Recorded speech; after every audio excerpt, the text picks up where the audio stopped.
This album, oh boy, it's boring. Oh no, it's really boring. It's just boring.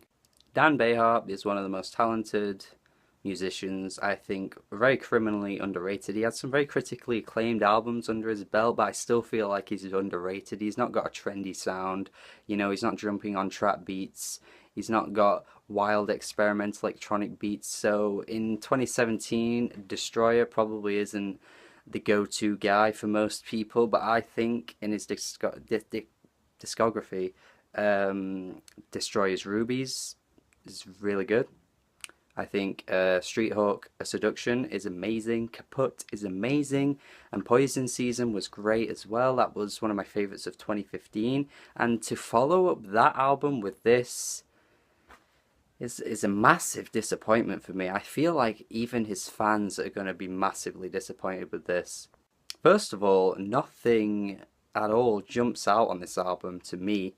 I don't think. I feel like lyrically there's nothing really poignant. There's nothing really that sticks with you. It's kind of just wishy-washy at points. Like he's going a bit all over the place. There's not really one topic that I can really find on most of these tracks. But it's musically that this album falls apart completely. The opening track starts off in such a dour way. Sky's Grey, that is. The instrumentation picks up slightly about halfway through, like the midpoint of the song, and then it just dies off. It just kind of like falls away, and it was just so underwhelming to me. It's kind of like you get a boner, and then the boner just goes away pretty much straight away. It's just that. It's just that, really. And the next couple of tracks sound like they're trying to be similar to what like New Order did on like Power Corruption and Lies, which is an amazing album from the 80s, which you should check out if you never have, and also like some of the stuff from The Cure. It's like some British new wave type stuff. You also get similar to this on Wild Nothing's Nocturne album, which I think is amazing too. Like I feel like those are the kind of sounds that he's pulling from, which I found a bit odd. Not that it's a bad place to pull from per se, but it just didn't really feel like something Destroyer would do on this album because I don't really know if it was something that worked that well for him. I'm just not really sure how I feel. Especially on Cover from the Sun, where he's honestly trying to emulate this British accent, and Dan Bejar just sounds really silly on this one. It sounds so phoned in, I just wasn't into it. Saw You in the Hospital has this kind of like concept going on a little bit. It just doesn't feel like it's fully complete though. I don't know what it is about it. It just didn't feel like finished. I don't know. It just was a bit odd.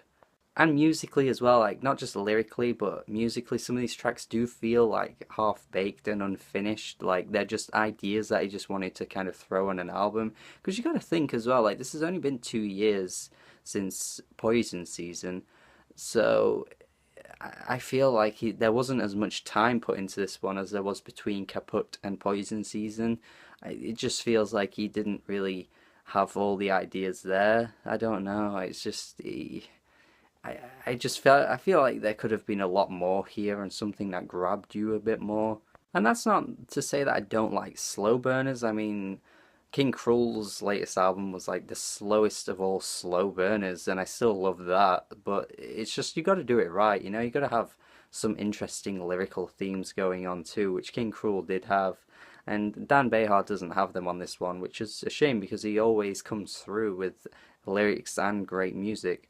The closing track did feel like it was coming from the Kaput album though, like that kind of like dancier instrumentation, but in a nerdy kind of way that I think was on Kaput on tracks like Chinatown and Bay of Pigs. Those that it had that sound to it, which was pretty interesting for a closing track. It didn't feel quite like it didn't feel accepted into the album though. It felt like a bit of a left turn right at the end. It was just kind of like the oddball that wasn't quite part of the group. It was just a bit off, but I didn't mind it as a closing track. It was pretty decent. So yeah, I think this album, Ken, is a case of an artist having so many good albums already that they're bound to hit a point where they put out a dud. And this is just Destroyer's dud, which is fine. He's got so many great albums anyway that I don't mind that this one's not too good. Um, yeah, I just hope he kind of sort of thinks about what he's doing next time and has a bit more of a colourful instrumentation across the album that he goes for. Less of the 80s pastiche that he's trying to rip off a bit. You know, less of that, I'd say. This is a D plus, pretty meh, nothing really exciting here. I wouldn't recommend it. I would recommend all of his other albums, but I wouldn't recommend this one. So yeah, listen to Destroyer. If you have already heard this, let me know what you think. Um, Subscribe to the channel for more reviews, and have a good day.